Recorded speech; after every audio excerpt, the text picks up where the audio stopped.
So again, due to COVID, I'm going to be doing a vehicle walk around tutorial of a new vehicle that I'm delivering today, which is a 2020 Range Rover Velar SVAutobiography. Due to COVID, just gonna do this and load it up to YouTube for everyone to see. Normally I do this with the client inside the car, but I'll just spend a little bit of time and make sure that we walk through the important stuff for the information of this vehicle, just getting yourself up and running. First thing I'm just going to show is just with regards to the passive keyless entry, super easy to use, but as long as the key is in your pocket or a purse for that matter, you can lock and unlock the vehicle by pressing this button that's located on every single door handle. When you press it, it will pop out, mirrors will fold outward, and that indicates the vehicle is in fact unlocked. You can just pull it, and then same thing for locking. You just press the button and it will lock right up.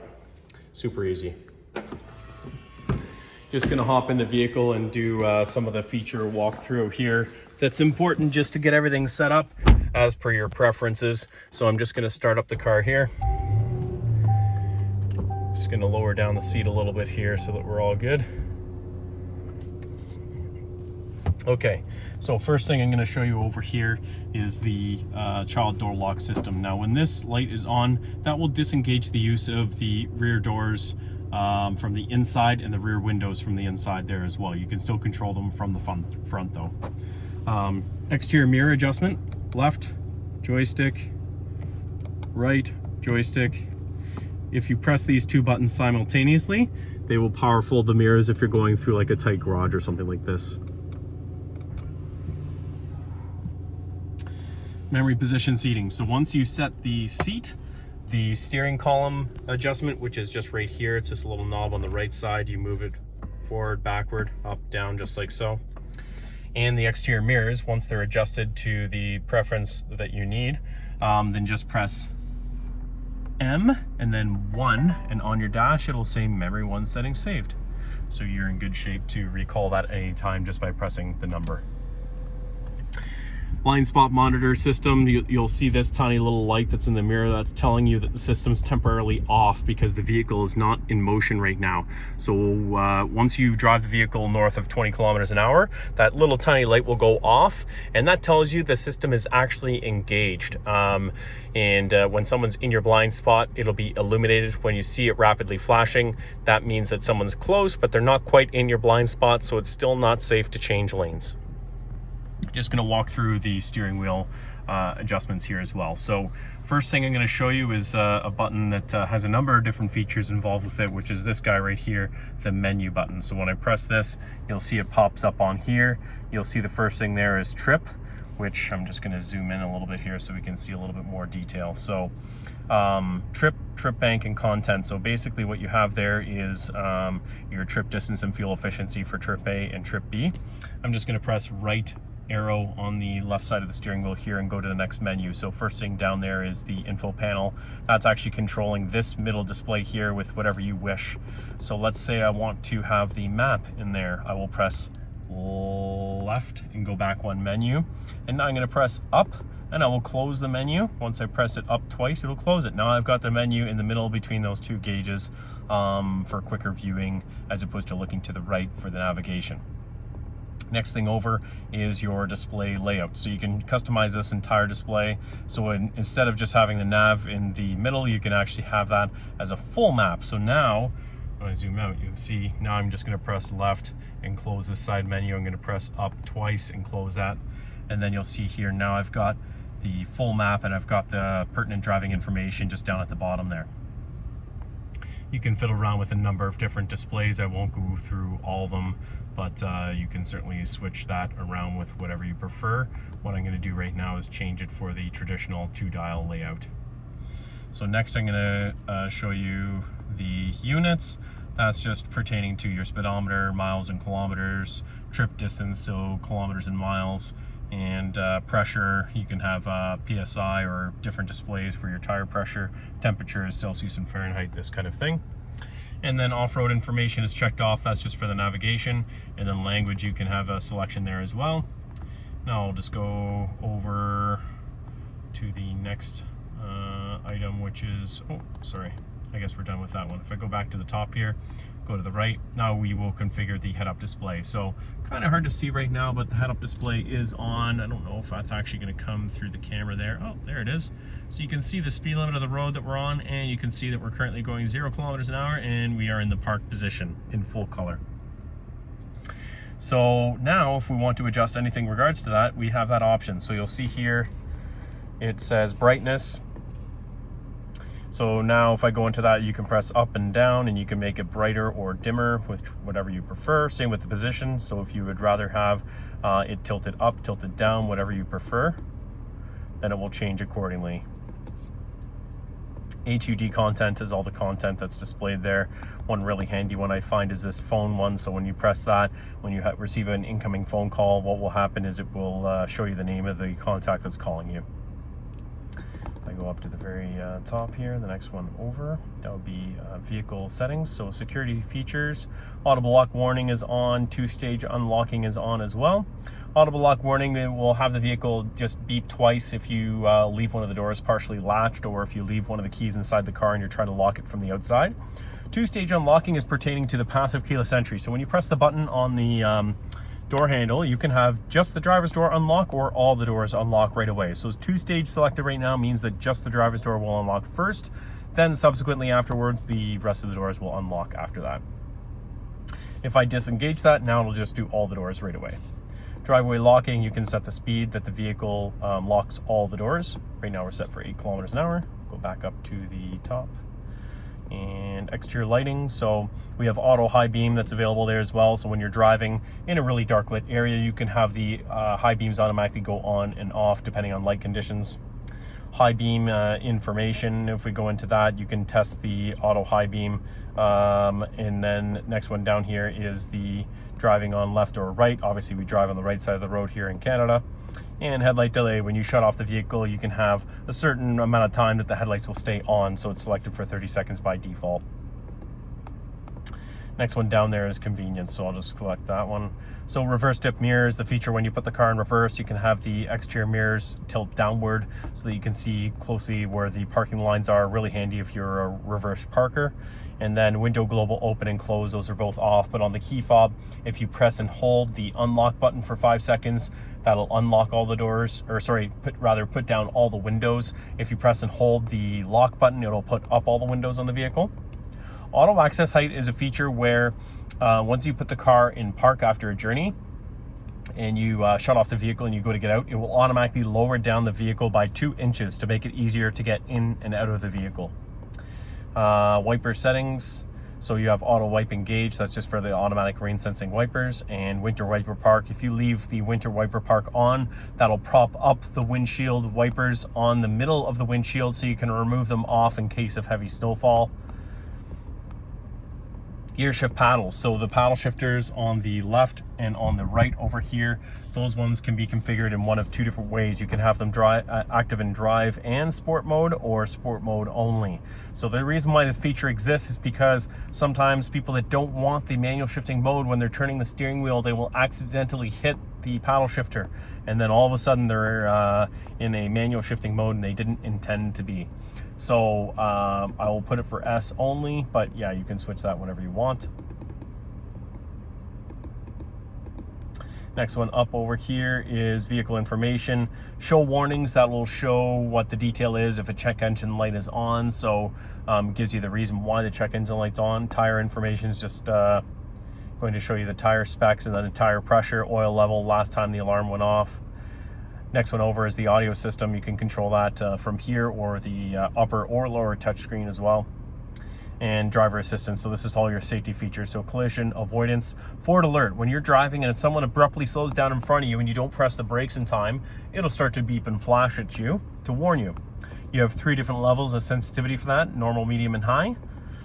And you have AEB subsequently with that as well. So what that means is, in that same event, if you don't press the brakes in time, it'll start to apply the brakes for you in order to mitigate an accident. Blind spot assist is off right now. So if you want, when the blind spot monitor is on and you go to make a lane change anyways, you can have it steer assist you to keep you back in the lane to mitigate an accident.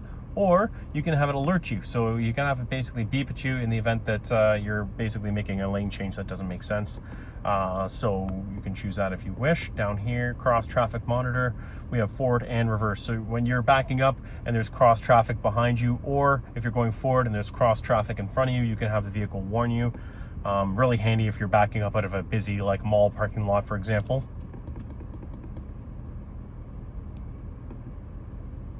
And then we're back to trip. So I'm going to press up and close that. Now I'm going to turn on the audio system. Whoa! I'm going to turn on the audio system here, and we have 0 reception in here. So I'm just going to change the radio station just so we can see this. So now we have the radio on. It does have a touch sensitive feature. So if you just roll your thumb like this, that will turn it up. Roll the thumb left and it will turn it down.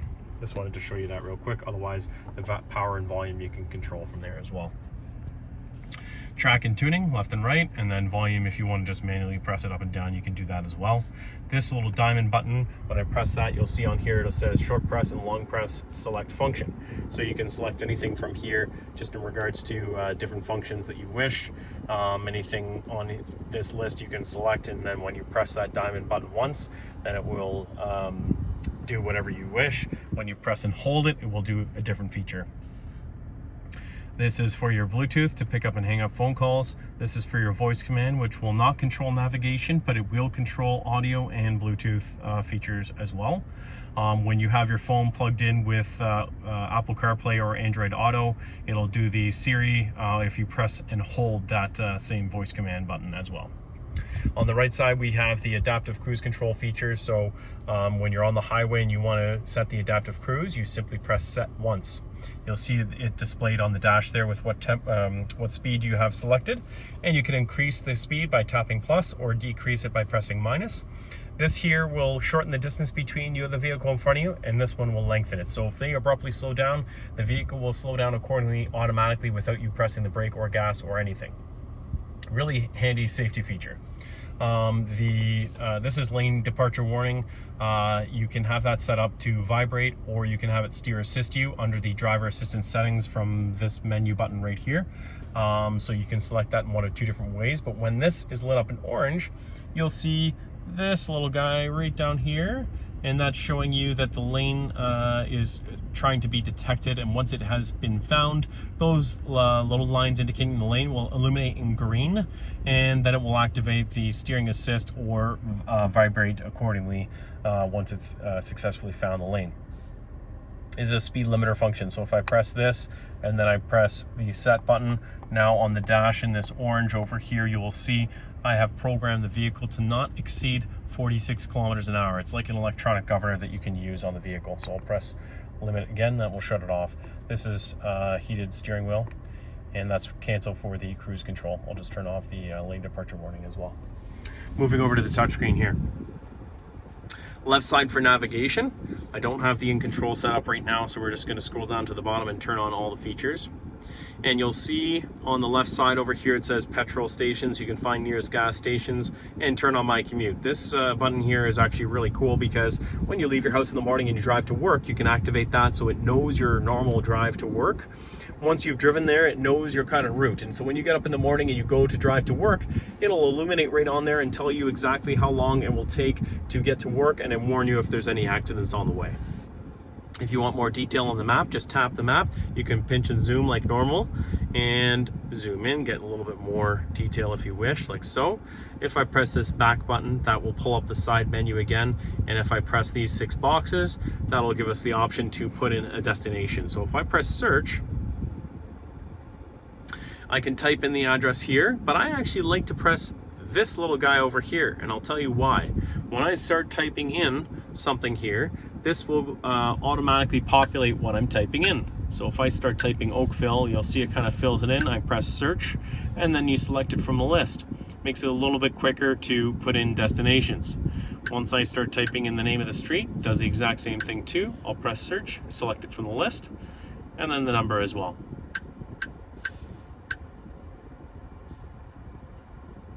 Press show place details. Then it gives you the available routes. You press start. And then as soon as you meet up with the road, it gives you all the turn-by-turn directions, and it shows you in the head-up display how close you are to your next turn and which way you're going to be turning. I'll press the menu button there as well, and now just press stop guidance, and that will cancel it altogether. If I press the home button, that brings us back to this main screen here. I'll show you real quick this settings button here too. So if I press this, there's a fair amount of settings that you can change on the vehicle there. So there's lots to fiddle around with and go through here. In general, you'll see this tilt screen function, so you can adjust the tilt of the screen depending on your preference.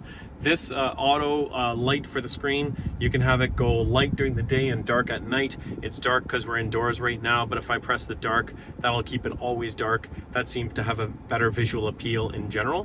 One thing that's kind of cool to fiddle around with, if I press home settings, you can actually choose a background wallpaper. So there's lots of different designs that you can select here. So it's kind of cool to be able to fiddle with whatever you wish.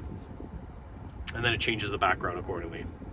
If I press on audio, this will give us the option to have the audio going. If I press band, that'll give us AM and FM because we're already selected for the radio. If I press source, this gives us satellite radio, or if you have your phone connected, it will give you the Bluetooth audio streaming option here.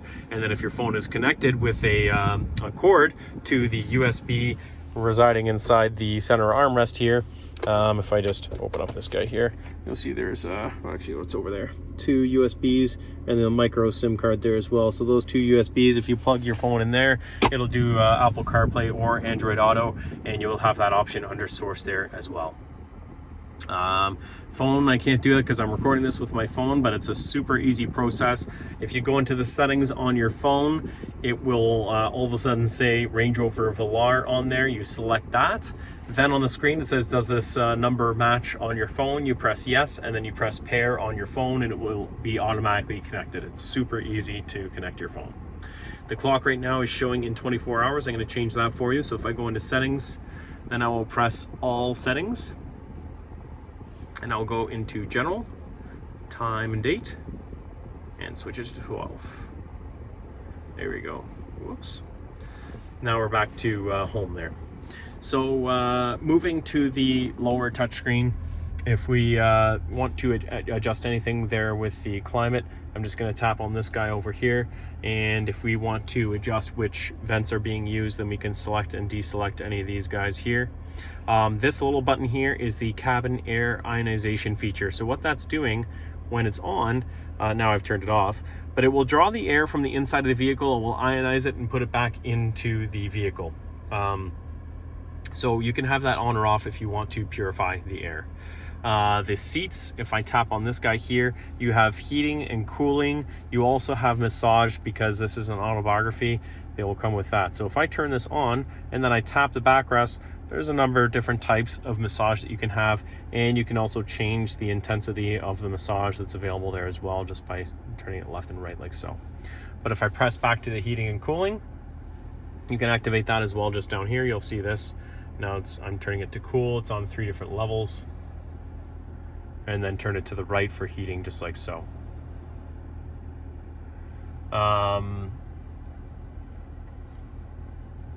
Tapping in the middle here, you have your audio you can control from down here, and you also have your phone that you can control with the Bluetooth there as well. So 3 different ways you can do that. You can do that from this touchscreen, this one, or even the left side of the steering wheel and control it from there.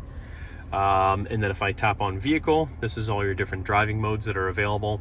This is your adjustable air ride suspension. So right now it's showing that we are at the normal ride height. I just pressed the access mode, so that lowers it down by 2 inches, making it a little bit easier to get in and out of the vehicle. Normally, like if you drive away and it's in the access mode, it will just raise you back up to the standard ride height. You have all your different driving modes here. This is your dynamic mode. That'll stiffen up the suspension, tighten up the steering ratio, give you a more performance-oriented type of drive. This is Eco, which will maximize fuel efficiency, can save up to 5% fuel efficiency depending on your driving style. This is general driving / comfort program, which is selected right now. And then this is grass, gravel, snow, which is excellent for snow-covered roads, gives you a little bit better traction. This guy here is for your mud, and that's sand. And there's also an auto button as well, so that will automatically select the appropriate driving program depending on how you're driving and the road conditions as well. Over here, this is to turn off your automatic start-stop system, so the engine will completely shut off when it's warmed up and you've come to a stop and it senses that it's an appropriate time to shut off the engine. Subsequently, when you take your foot off the brake, it will automatically fire right back up. This is an all-surface progress control. Now, when I select that, what will happen is it gives me the opportunity to put it in drive. Down here, you put it in drive, and then you use the cruise control buttons here, and that will allow you to select a speed between 10 and 30 kilometers an hour. And it will very slowly and sure-footedly give you an acceleration forward so that you can just simply focus on the steering in the event that you're driving on a surface that you're unsure how the traction will be. Because this is a Velar SVAutobiography, we do have the active exhaust option there as well. So when I tap it and it's in orange, you'll get a little bit more of an exhaust note, especially under hard acceleration. This is all your different performance options that are available with the car. You'll see it says only available in dynamic program. So now I'm just going to press dynamic program, and that will give us the option to fiddle around with some fun stuff. So engine, gear shift, steering, and suspension. Everything is on there showing as comfort. So if you want to change this, this is how you would do it. Tap on it. Now it's changed to dynamic. So you can change everything to dynamic if you wish. Or if you're like, you know what, I think I want the suspension to be comfort, but everything else to be dynamic. You can fiddle around with it as you please and customize your dynamic program. I'll leave it as all dynamic for the time being, but you can configure however you want. If I press this guy here, this will give us a stopwatch if you're ever bringing the vehicle through a track. This will show you G-force as you're going around corners. And your little graph here for throttle pressure and brake pressure there as well. So as you press it, it will just kind of light up there like so. Pressing home. That'll bring us back home. So yeah, your fan speed control is right here. We just want to move that left and right. But if I press the fan speed option there, it will go back to passenger climate. Now, if I go back to the climate over here, I just see that we have it now set for sync. So now we have passenger and driver as two different temperatures with whatever we want. Right in here is probably one of my favorite features. That right there is the heated front windshield. So in the winter time, when you fire up the vehicle, let it heat up for about 5 minutes, loosens up all that snow and ice and makes it a lot easier to clean it off. That's your rear defroster. This is recirculation of the air. I already went through this button, but that's the power and the volume for the audio system. Down here, these buttons you can select and deselect, but you'll notice if I tap them once, they won't do anything. You have to press and hold them, then they will activate. Press and hold it again, it will go off. So that's max AC, that's max air for the defrost. That's to turn on and off your traction and stability control system. And this is a hill descent control button there as well. There is a hidden cup holder here. If you press the little Land Rover button, it will pop open there. And you have a little power outlet that's available here as well, and two USBs that are inside the center armrest here. Moving up to the top, we do have your lights, which are all touch sensitive. There's no physical button.